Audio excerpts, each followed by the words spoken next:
Welcome to the podcast, fellow griever. I'm Melissa, your host, and I'm with you on this journey because my own incredible 21-year-old son, Alex, died by suicide on August 7th in 2016. My world was shattered, but slowly, bit by bit, I began the difficult journey of rebuilding a new life, just like you may be doing right now. So know that I see you, because I am you. Thank you so much for being here. It truly means more than I can say.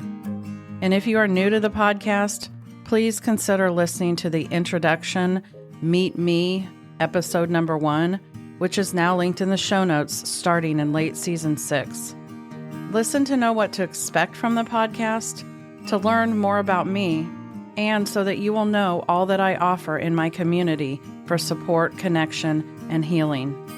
If you are not a new listener and haven't listened to this Meet Me episode recently, it's updated and you may learn something new. Every week, we will continue to explore the questions that haunt us, seek the courage to uncover the healing tools within us, and offer the comfort of a community we all need so very much. Come along with me, because this is so very lonely, but we do not have to be alone. Together, let's choose to find meaning and even happiness amid the leftover pieces before us. Welcome to today's episode.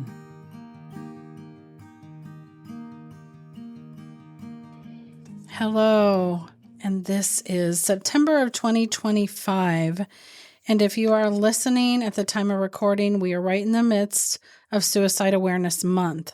And today I'm widening the lens from what I typically do, which is life after loss, to awareness and advocacy. But be alerted, I am not taking any sort of preachy prevention angle that seems to come at us survivors nonstop in September and is often activating, it's often exhausting, and it often brings an extra layer of guilt, doesn't it? So I promise that's not where we're going. So I hope you'll consider staying with me.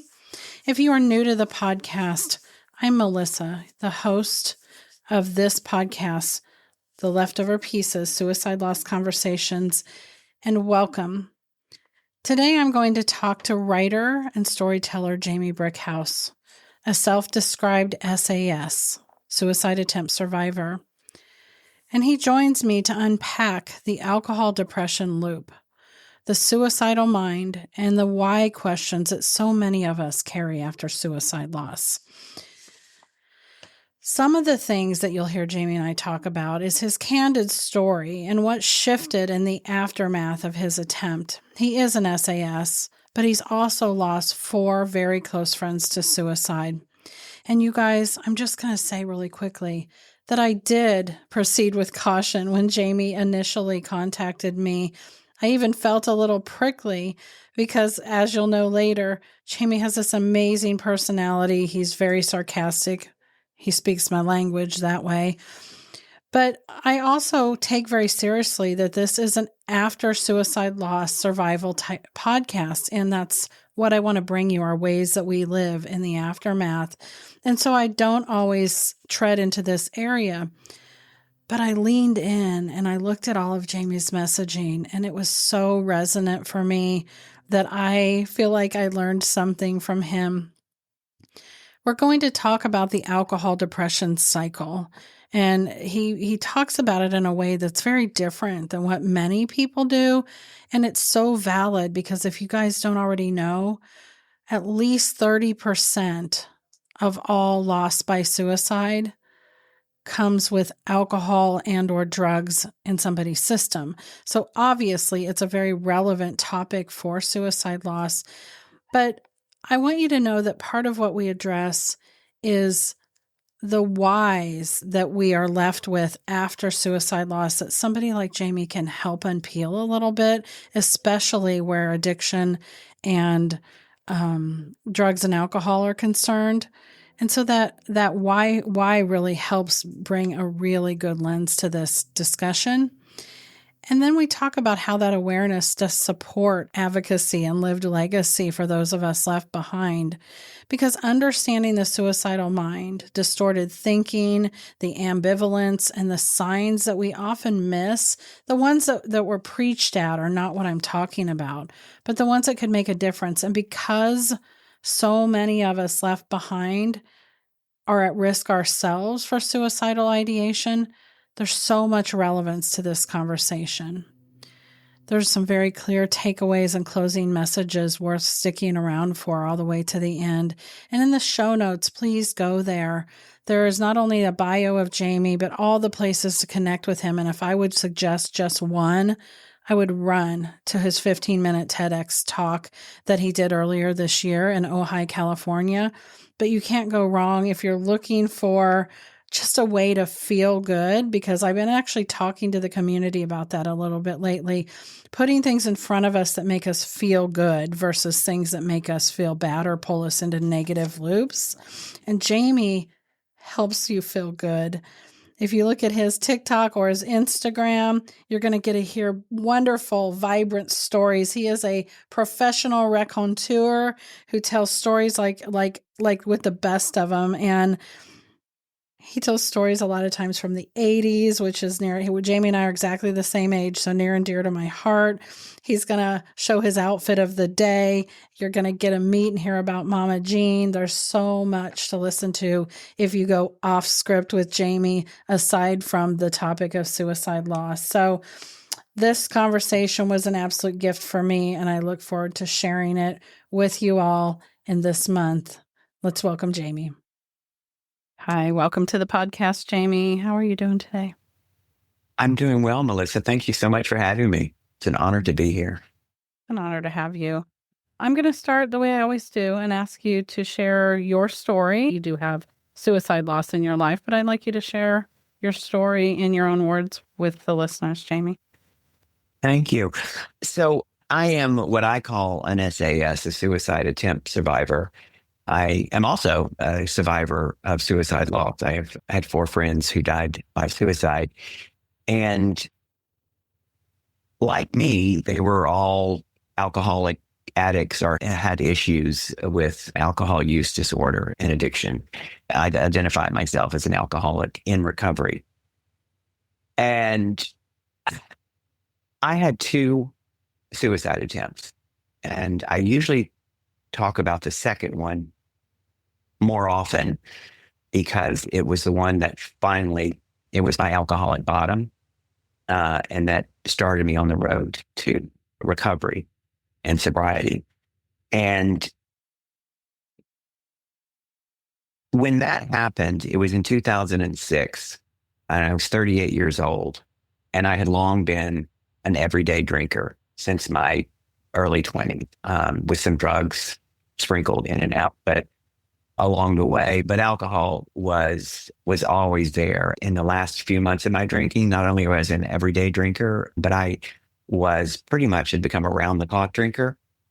And I had the mental obsession to drink, and I had a physical dependency on the alcohol. And what I didn't know then that I do know now, and that I think a lot of people know, but not enough people realize that alcohol is a depressant. And when you drink a lot of alcohol, it can cause depression. And when you drink as much as I was drinking, it can, well, what it did for me is it put me into like a Grand Canyon of depression. And so in 2006, I don't know how long I had suicidal ideation leading up to that day. It was a sunny September day, and it was September 28th. Because I'm coming up on that anniversary. But there were a lot of bad things that happened in my life, many because of the drinking. I had been fired from one job, and it was a job that was kind of the pinnacle of my career in publishing. And I was one of those, I had always done well in school, was straight A student, always was a high achiever. And once I started my career, worked my way up and was always promoted. And I was devastated by the loss of that job. And I couldn't accept that it was because of my drinking. And so there was that was going on. And I was upset about and depressed about. I also was frustrated that my dreams to write and perform, which I had kind of shucked to the side in my 20s by the time I was in my late 20s, decided that I only had time for my two careers, which was my publishing career and drinking career.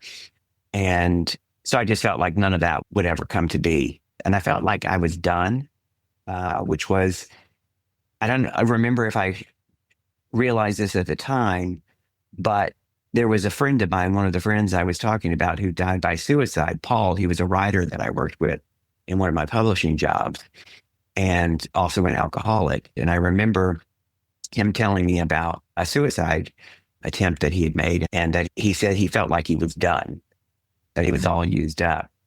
And I remember thinking, how could he feel that way? He's so smart. He's so talented. He's got another book in him. And then he ended up dying by suicide later that year. But I finally understood how he felt when I reached that point. And, and when I reached out to you initially, and I made a kind of a joke that was that was off-putting, and I understand that, but it's the truth, which is I just named a couple of reasons why I was suicidal and why I was depressed, because of the loss of that job, because of not achieving my artistic dreams, and also because of a pair of oversized Art Deco chairs that were wrong for my apartment.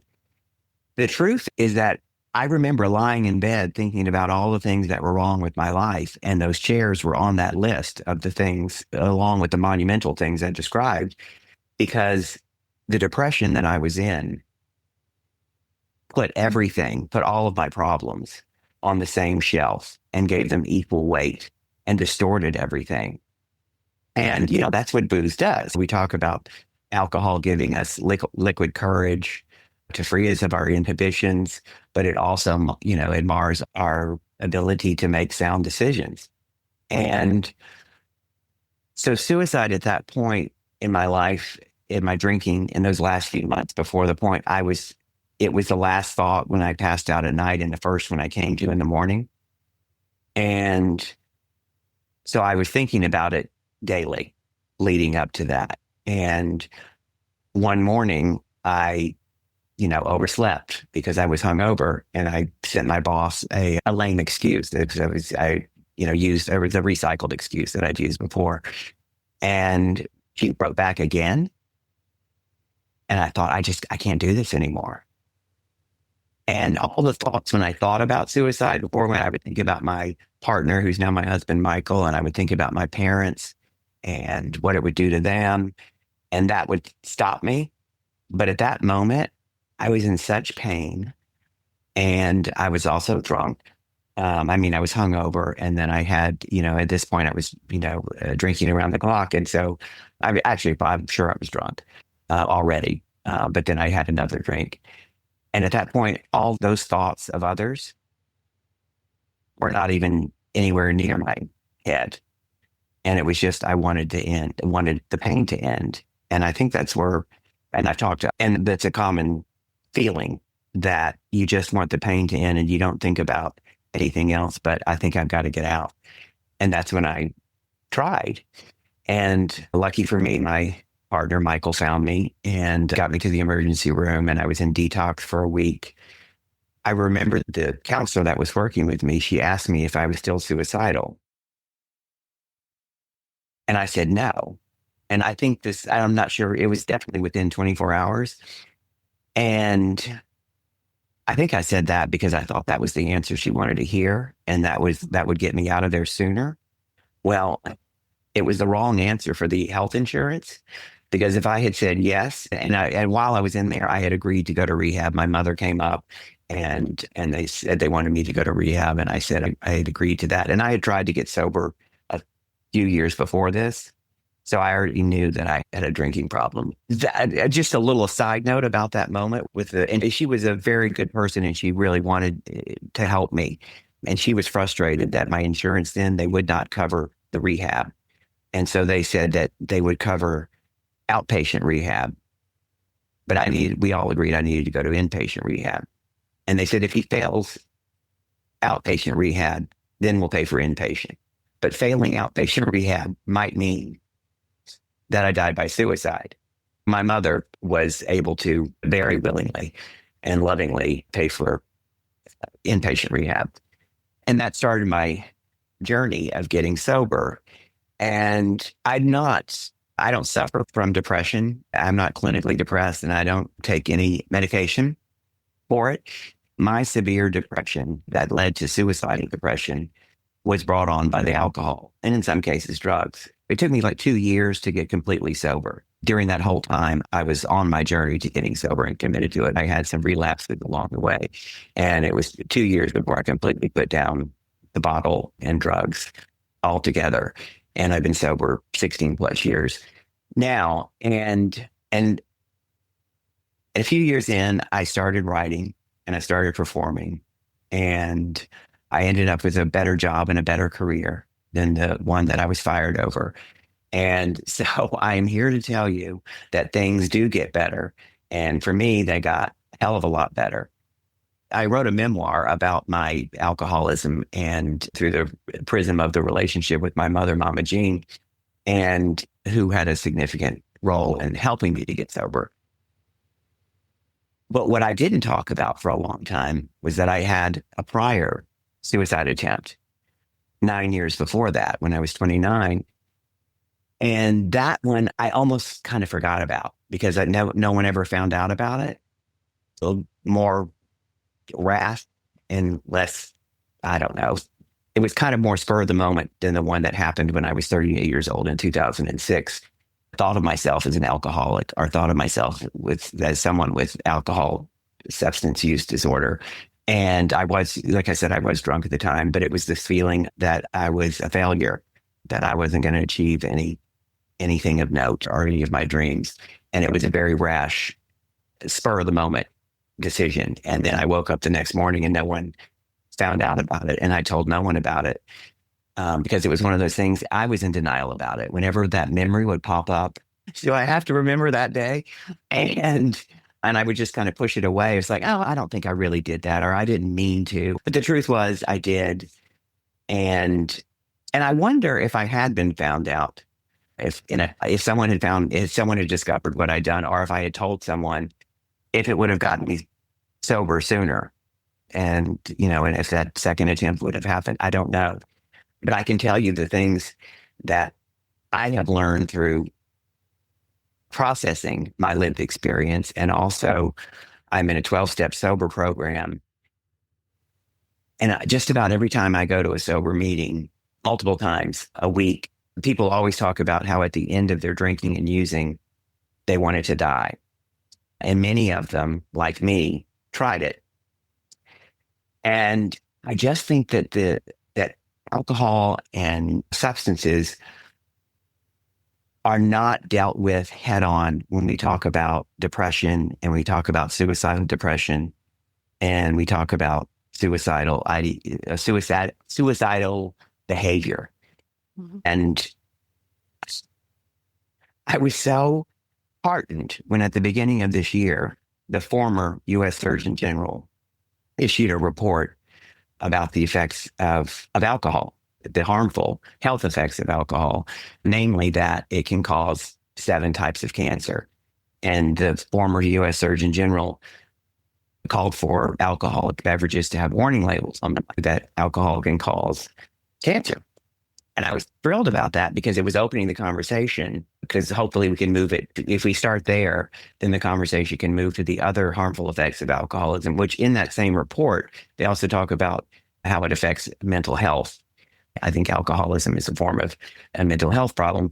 And I would call for, if that label ever happened, which I think we're now far away from it because that report, it's just out in the news now, that report is not going to be published by the current administration. But I think that alcohol should have the warning label also that it may cause depression, suicidal depression, and suicide. And people don't realize that. They don't.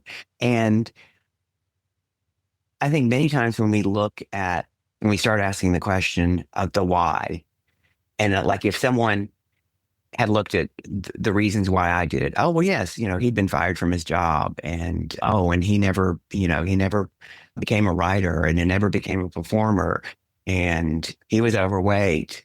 Sure, those are tangible reasons why he did that. But I think many times they wouldn't say, oh, yeah, but he was also drunk or he was also a heavy drinker. For me, the alcohol made all of those real problems worse than they were and also seem insurmountable and fueled and brought on, depression that I don't suffer from when I'm sober. Yeah.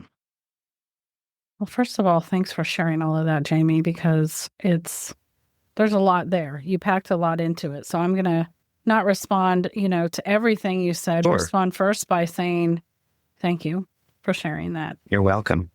The weight of all of it doesn't miss me in any way. And I do want to, I have dealt with it briefly in the introduction that everybody heard. I do want to say to especially listeners that are not new to the podcast that they don't hear a lot of suicide attempt survivors on the podcast. And so it feels like a really good time after everything you just said to lean in and kind of give that reason, my why for having you on, because you did briefly touch on that when you first emailed me. I did respond with saying that I was initially a little taken aback because you led with your wonderful humor, which is wonderful and engaging. And we'll talk about that probably in a little bit. I was shocked by a first statement that you put in there that had to do with these chairs that felt dismissive of suicide as a serious thing. All I could think initially was, okay, well, this isn't for my audience. But y'all, I'm much more evolved than we want to think we evolve all the time. And I leaned into the resources he sent me. I thought, you know what? I'm going to lean in and see what he's all about before I make that judgment. And I went to your TEDx, which was incredible, very worthwhile 15 minutes to spend listening. And I also went to your TikTok, which is a very different flavor. It gives a whole different side of you, the performer in you, the raconteur in you, all of that shows up in your TikTok.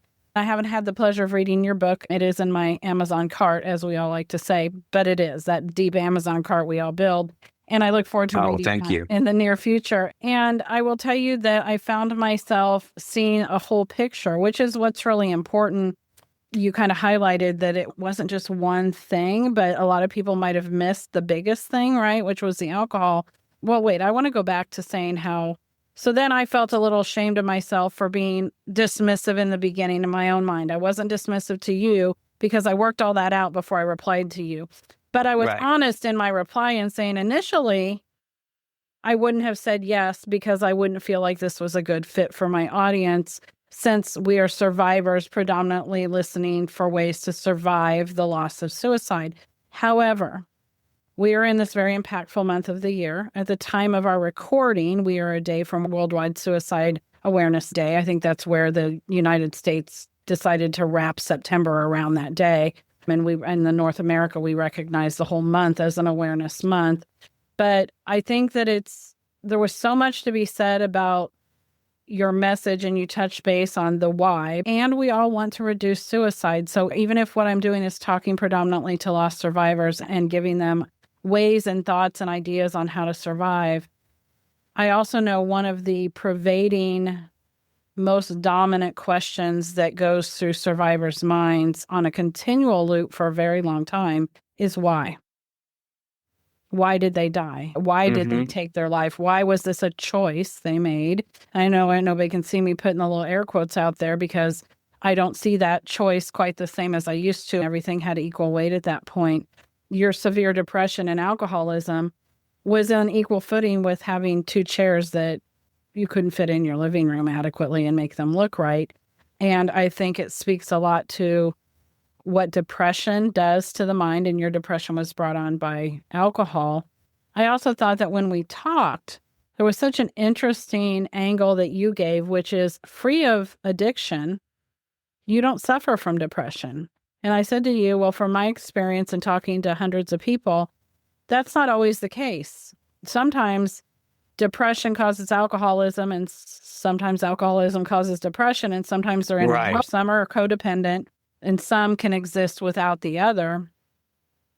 But you also brought a statistic to the forefront that I wasn't necessarily statistically aware of, which is out of all the suicidal deaths in the world, approximately 30% are under the influence and heavily impaired at the time of their death.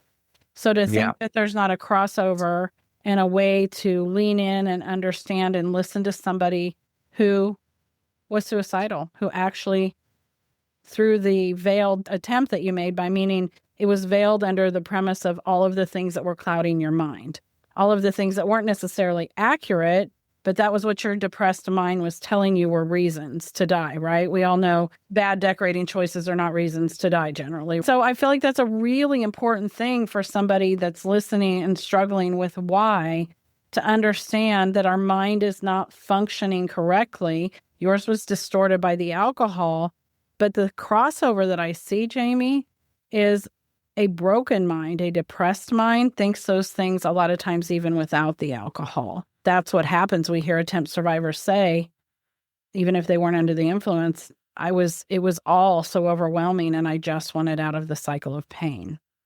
My point is just to bring awareness to the alcohol and substance use disorder population and that percentage of the at-risk group and group who've died by suicide to the forefront when we talk about suicide awareness and prevention. Well, and I want to bring up another point and I'll let you speak to it a little bit, which is you kind of alluded to this a little bit as you wove it into your story, but many of us, especially if you're sitting in the position of being a parent or maybe a sibling, a best friend, the people that are closest to us, many of them have this immense guilt because we feel like we missed something. And I need you to speak to the fact that not only, I'm guessing your drinking wasn't a surprise to people in your life, but maybe the extent of the depression might have been, and the thoughts that you were having about the not wanting to be here and all those things, I'm guessing were greatly hidden. And so I would love, from people, you probably weren't going around every day saying, I want to die, and maybe you were, but a little bit to the fact that if the person who's suicidal or having suicidal ideation doesn't want to share it, you have no way of knowing. Right? Oh, absolutely. As the support network. Yes. Absolutely. And I know it's hard to follow my strange bouncing. No. I'm giving myself pause to think about where the next thing I wanted to tell you, which was I was thinking about that those last few weeks before my attempt in 2006, before that second one. And my partner, now husband, he could see that I was not doing well and was worried about me. But I don't think he had it. I mean, if I got anywhere near that place now, he would probably think that I might be suicidal again, given all that we know now, these many years later. But at that time, he didn't have the experience or the knowledge to think, oh, he's in a bad place. He might try to kill himself, to even ask that question. And to reiterate, I said, no, I was not telling anyone about my suicidal ideation. I wasn't telling anyone that I wanted out. And had anyone asked me, had he asked me or anyone else, I can't say if I would have told the truth. Absolutely, it can be hard to ever know that's going on. That's how someone feels. But I also point out that if you do think that if someone near you is drinking and drugging heavily, to put it on your radar that they are at risk for suicide and not be afraid to ask the question. And even, even if they are, they may not tell you the truth, which is more the case that they won't tell you the truth. But do you think it would give them agency to possibly, I just am a full believer in the idea that we shouldn't be afraid of asking because it actually is more likely to save somebody's life than it is to cause the opposite, right? There's that idea. Oh, I totally agree with you. Yeah, because they might feel the safety of, I could tell somebody how bad this is and possibly look for support, whatever the case is, even if they didn't receive it right away as helpful. Just knowing that somebody said that and something bad didn't happen, because I've heard people say, I was afraid if I told someone, I was going to get locked away, or they were going to whisk me away to the hospital, or they were going to, lock me up and call me whatever. And that's part of what gets dispelled from the person that's struggling. When somebody leans in and says, are you thinking of killing yourself? Are you suicidal? Then they don't do whatever the person thought they might do. Even if they don't respond right away, it gives them pause to stop and think, you know what? I told so-and-so, and I haven't seen the psychiatric wagon show up at my house, and they aren't calling everybody I know and saying, oh my gosh, guess what? Once they were just there and they said, I'm here if you want to talk to me and I care about you. And think of the agency that might give you to lean into either that person or other resources if you just felt like it didn't turn you into a leper in the room. I think you're absolutely right about that. And I think it is much more helpful and maybe in some cases life-saving to ask that question. Right. So that somebody has the safe space to say, yes, I am. Thank you for asking.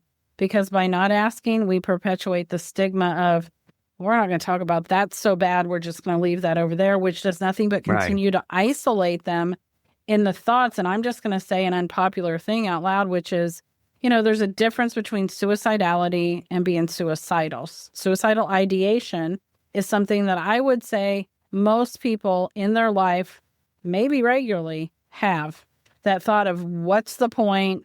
I'm over this. I'm done.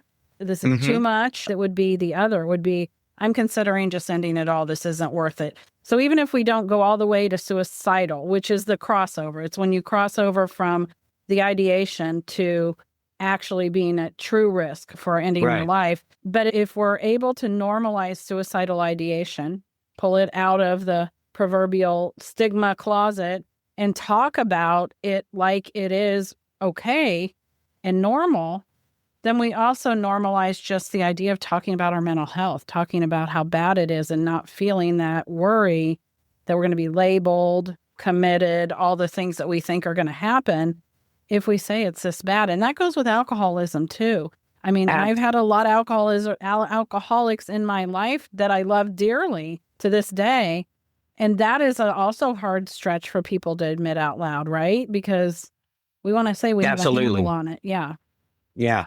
And to what back to your talking about the difference between suicidal ideation and suicidality. Just because I'm sober, and like I like to say that my sobriety and my 12-step program, that's my suicide prevention plan.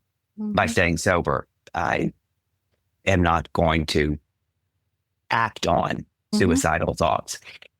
But it doesn't mean I still don't have them just because I'm sober. And it's just because I'm sober, it doesn't mean that all problems have gone away. It might have been caused by drinking, but we still have, there's still life that we have to deal with. But for me, and I think also for many other alcoholics in recovery, we may have suicidal thoughts, suicide ideation, but I don't get I don't cross that line without the drinks or the drugs in me. And for me, I'm also speaking from the anecdotally of my lived experience and the friends and acquaintances I have and what I hear in sober meetings. So obviously I can't say with conviction that a now sober person is not going to end their life by suicide. But I think greatly increases the risk. And one time when I was sharing my story, I shared that I had been, because of my drinking, I'd been fired from a job and I tried to end my life. And afterwards, the guy with long-term sobriety, he said, when I was drinking and using, I didn't get fired from my job and I didn't try to end my life or didn't want to. And he said, but after I got sober, I got fired from my job and I felt suicidal. And I said, but did you try it? I said, did you remain sober? He said, yes. And I said, did you try it? He said, no. And I said, well, that's the difference. Thinking about it and actually trying it are two very different things. I think for many of us, we may have the thoughts, they may get really bad, but I don't get close to it without the alcohol and drugs in my system that distort my thinking, bring on the depression, and also give me the courage or lack of inhibition to actually try it. And which is also feel strongly that when talking about suicidal behavior and prevention, why we need to talk about alcohol and drugs and their role in that, and you touched on it earlier, even for those who aren't alcoholics or addicts or have alcohol use disorder, but suffer from depression, but then they start self-medicating. Or be the catalyst that causes them to do it at some point that they wouldn't have otherwise. You talked about how we've now, the former Surgeon General put the 7 types of cancer, and now we have a cancer warning. And how I agree with you, it should go further. It should go to the place of saying... Well, we don't have a cancer warning. Oh, thanks for clarifying, because that's an important clarification. It needs to happen. And maybe by the time it happens, they'll be able to lump in the fact that by the way, it also could cause depression, suicidal depression, suicide. Because there's an important point that, especially for my podcast, I want to make, because I've talked about this before, that in this month of September, when there's what I will call sexy campaigns where lots of companies want to jump on the bandwagon and say, oh, we'll support that cause. We're all about no suicide. Let's eliminate suicide. Every suicide's preventable. People are cringing as I say that out loud. Loss survivors like myself and attempt survivors like myself, of having warnings on legal substances like alcohol that are known to cause suicidal ideation and suicide, and obviously mental health issues, which also then could become suicide in itself. It's a responsibility that we carry, the same as a society. Sorry, this may rub some people wrong, but I think we have a responsibility to consider better gun control. This isn't me saying let's take everybody's rights away, but it is me saying that we have the ability to remove or reduce means. And alcohol, just like a gun, is means. It's proven that we can greatly reduce suicide. And that's what we're really looking for, because to think we can eradicate every suicide from the planet would mean that we're going to suddenly be on a pageant stage wishing world peace, and that nobody ever harms anybody, and we suddenly live in a world of fairies and butterflies. And we know that isn't going to happen, Jamie. Yeah. We still live in the real world. There's still going to be bad things that occur. As long as suicide's been around, so has homicide, so has disease. The things that we can do something about, the things that we do have a way of controlling, which is, reducing that. I think I told you that we know that there's far less people that smoke cigarettes in today's world. And a lot of that is due to all the campaigns that have been out there telling us how bad it is for our health. There was a time that it was glamorized. There was a time that you could smoke in the lobby of your doctor's office. There was a time that it was touted, and you can see old ads in magazines where it was... Well, and that's what the liquor industry, that's part of the reason why this report I was talking about is now being quashed, because the liquor industry, because this report basically says there are no health effects to alcohol. Speaking of your Art Deco chairs, Mad Men, alcohol and cigarettes back in the day, that was glamorous, the healthy way to live. If you were bougie, you were doing all those things, to use common words that people use now. And that was what the elite were doing. And it was socially acceptable and encouraged because it was good for you. Yeah. Right? I mean, and yes. And the more we know, the better we can do, is my point, right? Yeah. And, there was something you said that made me think of this too. If I had died by suicide either of those times, I think the cause of death, should not have been, that the real cause of death would have been my alcoholism, not whatever method it was, or death by suicide, if they put that on the death certificate. And one of a friend that I lost a couple of years ago, Jason, he was someone who, he worked for me. I hired him, and then we became friends, and we had a very similar personality, and he was just joy to be around and funny. And he was also an alcoholic like me, and had struggled for years to get sober. And unlike me, he couldn't get sober. And I had been out of touch with him for a while, and then I heard that he died. At this point, I'd been sober a while. And it's about our level of denial. And the first thing I thought when I heard that he died, before I heard any of his circumstances, was I thought that it was an OD. And suicide didn't come into my mind. And he did die by suicide. And he was under the influence as well, and hadn't been sober and was struggling. And that, to me, is an example of someone that he lost the battle. Just like you say, someone lost the battle with cancer. I think he lost the battle with alcoholism. Addiction. And a side effect of that can be that then you die by suicide. Right. And you're right. I think there's a lot of misreporting done out there, whether it's on death certificates, whether it's in obituaries, whether it's just deniable in a family. There's a lot of still disservice done because people don't want to lean into what is really going on. So that's why we do this. That's why we talk about it. We bring awareness. We help people step into a space of empowerment. We help other people step into a space of supporting. Because lack of support is a big thing, lack of connection in today's world. So people needing to be willing to lean into somebody that's struggling and ask the hard questions and be there for them, even if it's not convenient. Life isn't convenient, so lean in even when it's hard. And I think that being willing to use your platform as an entertainer, as a writer, to talk about something that you could just choose to say, this is probably one of the hardest, if not the hardest or worst thing that's occurred in my life. But I'm going to tell you, and it's in that box. Losing my son is the hardest thing and the by far worst thing that's ever happened to me. I hope it is the worst thing that ever happens. It's hard to imagine something worse. And yet I could choose to say, it's really hard to talk about this, so I'm not going to. I've come to prove myself wrong by saying this is not a prevention podcast. By nature of just being in the postvention world, it's a way of saying we're going to keep losing people if we don't talk about this, if we don't talk about depression, addiction, stigmas, all the things that we have to talk about, disconnectedness, bullying, all the things that go in. If we won't talk about them, it's not going to get any better. And so I would like you to, for a minute, talk a little bit about, as we get close to wrapping up, because, man, this has been a really powerful conversation, but you have chosen to weave your own brand of humor and entertaining chops, if you will, into a way to pull people in and tell stories. And I'm a fan of comic relief. I have quite a dark sense of humor. I don't necessarily always bring all that to the podcast, but we will give people all of the ways to connect with you. And I think that it's really refreshing to see people that are willing to stand up and use their comedy. So talk a little bit about why because you could have said, I'm going to just go be funny and never address this bad thing. When I wrote my memoir it opens with my suicide attempt, and it's a comic memoir. It's a darkly comic memoir. There's a lot of humor in there. When it was published, I hadn't told anyone about that first attempt. And it was a year after the book came out that I was like, you know what? I have to come clean on this, because I knew from being sober that part of staying sober is being honest about your story and telling it to at least another person. And by not coming clean about that first attempt, I thought it's still going to have power over me.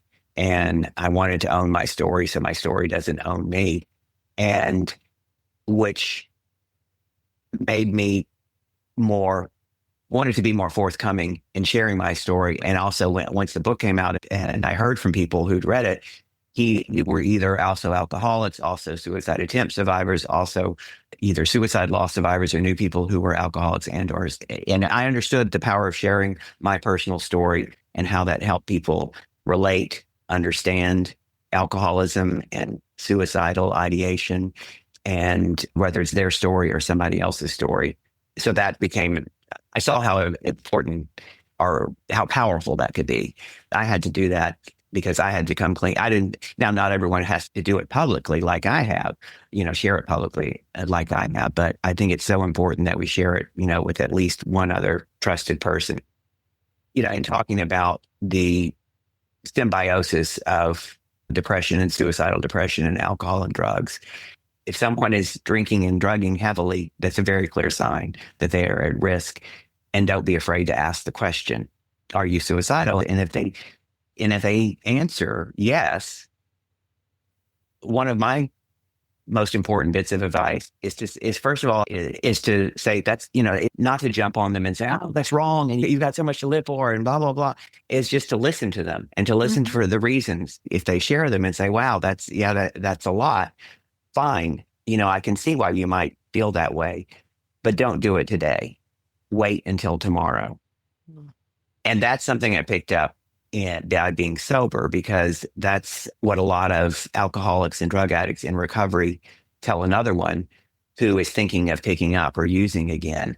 You can always drink tomorrow. And by putting it off tomorrow, usually the feelings, the urge, the need has dissipated by the next day. And maybe if it hasn't the next day, then say, oh, we'll wait till tomorrow again. There's a term for that in the psychology world, and I probably heard it, at least in this part of my life, from another podcaster that has a podcast called Not Allowed to Die. And he's a school counselor. His name is Dan Magler, and he talks about... Your Gen X is showing. Right? That's what we called him. School counselor, right? But it's okay. He's similar generation. He's not quite, but it's similar. But, he talks about with the young people he has and clients that he has in his therapy that he has safety contracts. So it's promise me that you'll show back up here tomorrow, meaning to school, whatever the case is. So it's just a different way of saying the same thing. Promise me you'll wait until tomorrow. We can talk again then. And if you're still feeling the same, we can talk about that. But promise me you're safe today. Yeah. And there's something about people being willing to say, okay, fine, I'm safe today. Because it gives them that, okay, I've included somebody else, right? Which is speaking something out loud to someone else is a safety measure in itself. Being able to be accountable to someone else that we care about, and that we've told them. And something else came to mind, a statistic that I have known for a very long time. And by the way, I have done that a few times. And I'm not saying I saved this person, these people, but, they waited and then they didn't. That's so powerful, right? Right there. Proof. A statistic that came to mind that I have known for a long time as a survivor, as a parent survivor especially, once we lose somebody in our immediate circle to suicide, and by this statistic was built around immediate familial circle. So parents, children, and I would even extend that to probably almost like the best friend or that kind of. So people in your immediate circle, once somebody in your immediate circle dies by suicide, you immediately, no other circumstances considered, become at a 60 to 65% greater risk yourself of dying by suicide. So even if you remove... I didn't know that. It's huge. So even if I don't have alcoholism or depression or anything, because those could factor in too and make my risk even higher, because Alex died by suicide, I am 65% more likely to die by suicide myself as a product of what that loss has done to me, the extreme grief, all these things. So to say that I shouldn't be talking about this, we have to talk about it because I sit here as somebody who now has that 65% label on my head.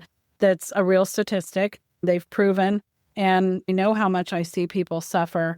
And so even though many of us have lost a loved one to suicide, and the people that are listening have, that means by nature, 2 of every 3 of you that are listening are at risk yourself, or someone in your family or circle is. So this is relevant. It's relevant to know what to watch for if they're heavily drinking, heavily drugging, doing all of the things. And if you're worried about saying it to them, like we're giving them all the permissions to say, yes, you've lost someone. Let's not lose somebody else. We're addressing that head on and not just saying, sometimes people say to me, oh, you really talk about that? That's hard. Okay, I've already done the hardest thing possible. My son's in a box in my bedroom. But there's nothing much harder than that. Everything else I can talk about. If I can do the hardest and still be sitting here, I've still survived, then I can talk about all the things I need to talk about that might help somebody else either live with this better if they're in the same shoes, or not have somebody else need to be on somebody's stressor in an urn, right? So we do and say the hard things for the survival, but also for the prevention. Absolutely. I couldn't agree with you more. And I like the way you said it about if to help someone live better with it. Yeah, because you don't get over it. You don't move on. You learn to move forward. There's the old analogy of the grief never reduces, but the life that we build around it grows. And that's true. You have to learn to build a life around it because it's not changing. It's like the jar analogy where you put a ball in and the ball stays the same, but the jar can change sizes. Yeah. And we just have to learn to live with it and hopefully do some work along the way so that we do start to bring this crisis down, because right now we still statistically are on an upturn and we need to turn that the other direction. And I think the only way it'll happen is all these hard messages, people saying things that are unpopular, people saying things that might make us rub a little bit wrong or feel prickly. Because it's only in the discomfort that we grow. It's only in the discomfort that we grow. And think about back in our day when we were in school and all the people were getting super prickly and uncomfortable about how do you think MAD came to be? Mothers, if people don't know, young people listening, Mothers Against Drunk Drivers was out of our era. They were parking crash cars on high school lawns and talking to us because we were the first generation to start to lose an astonishing amount of young people to car accidents where drinking and driving were involved. And nowadays, I mean, I raised a generation of kids that the designated driver was part of their vocabulary. Probably hardly any impaired driving was going on because it was something they were brought up with because our generation paved the way. So we can only hope that we can pave the way with mental health, with addiction, with suicidal behavior as something that the next You're paving the way with this podcast. That the next generation can say, we've reduced this greatly because we were willing to do things that were prickly and hard. It was prickly and hard in high school. Remember how much pushback there was on handing out condoms and talking about safe sex? Yes. Well, in the early days of AIDS and HIV awareness, the silence equals death. Yep. And I think that's true for just about all the problems that we're talking about. Silence equals death. If we don't talk about alcoholism, if we don't talk about depression, if we don't talk about suicide, it's going to get worse. It's not going to get better, and nothing's going to change. It won't get better on its own by silence. It just won't. I wish it would. We could all just zip our lips and it would be fine, but that's not going to happen. We have to be, the more we know. It goes back to the more we know. So we have to understand the suicidal mind. We have to understand suicidal behaviors. We have to understand all the things. And this month is full of podcast guests like you that are challenging that are saying, there's different ways. There was one that was out last week where research being done into the devices we put in our hands. And I listened to that. How they can track that stuff. And so, there's the black box. The black box project. Right. Yep, exactly. And so we've got to do all the things and it will take some time. But I always say I'm persistently consistent. Rubbing people along. Just know that I'm going to stay persistent and consistent and I'm not going to go anywhere. I'm not very tall, but I have a milk crate in tow, so I'll stand on it all day long, yell from the rooftops because I don't want any other mothers to feel or to have to build their life around one of their kids being gone. No, I don't want that either. And I'm so glad you're here. I'm so glad you're here. I'm so glad that you were not, I don't like the word they use successful, but I'm so glad that your suicide attempt was failed, Jamie. Me too. Yeah, I felt like a failure, but I'm glad I failed at that. Yes. And I know that you already gave a big message of hope, which is the reminder to wait until tomorrow. But as we get ready to close, one, if there's anything you haven't said that you would like to, I want to give you the floor to do that. But when you feel like you're at that point, I would also love you to give a little bit of final message of hope or even just something to leave with everybody that's listening as we exit this really powerful conversation.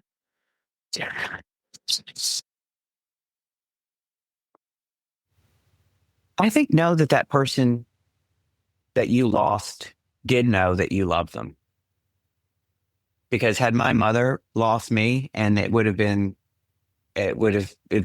devastating as it has been to you and so many other mothers. Had I died by suicide, I would have still died loving her and loving my father and loving my husband, Michael. So know that your loved ones did love you. And they knew they were loved. I'm assuming they all knew that you loved them as well. So, absolutely. Which is why when I got to that point, that was sort of the reason that stopped me from getting to that point, because I knew they loved me. But as I said before, when I reached that point, that all those thoughts were gone. So the message that I want to leave is it's a message of love. No matter what happened in the end, the love was still there. I think love is the best message to always leave with. I will tell people all of the places in the show notes that they can find you. And some of the things we talked about, I will put links to as well. Your book is called Dangerous When Wet. I can't remember the subtitle. A memoir of booze, sex, and my mother. Okay, perfect. Dangerous When Wet. We'll put links to your social media if people want to be entertained and take something from it. There's a lot there. But I also think there's one place that you want to direct the listeners of this podcast to. And what would that be, sir? I would love them to take a look at my TEDx talk, and they can just put in Jamie Brickhouse TEDx at YouTube, and it's on YouTube. Okay, perfect. I will definitely add that to this very top of the links that I have in the show notes. I'm just going to say I've watched it twice. It's worth watching. So thank you, sir. Thank you, Melissa. This has been powerful. I appreciate you reaching out. I appreciate the work that you're doing in the world. I appreciate your humor, your heart, and I appreciate you being willing to let me be honest with you and challenge me. Oh, this was a thrill for me. So I love talking to you, and I hope to see more of you beyond this podcast. So keep in touch. So thank you for joining me today, Grievers. If today's episode resonated with you, please consider subscribing to get weekly updates when I drop new episodes. And please take a moment to rate and review the podcast with 5 stars, especially on Apple Podcasts. Your support helps so much because it's how others are able to find the podcast and this community. Remember, though it may feel impossible now, hope and healing are within reach. I invite you to connect further by visiting my website, theleftoverpieces.com, where you'll find support, legacy options, retreats, resources, online Zoom groups, and so much more. Together, we can navigate this journey of healing. We can put our hearts, our leftover pieces, back together. And as they say here in Puerto Rico, poco a poco, juntas podemos. Little by little, together we can. Take care and talk soon.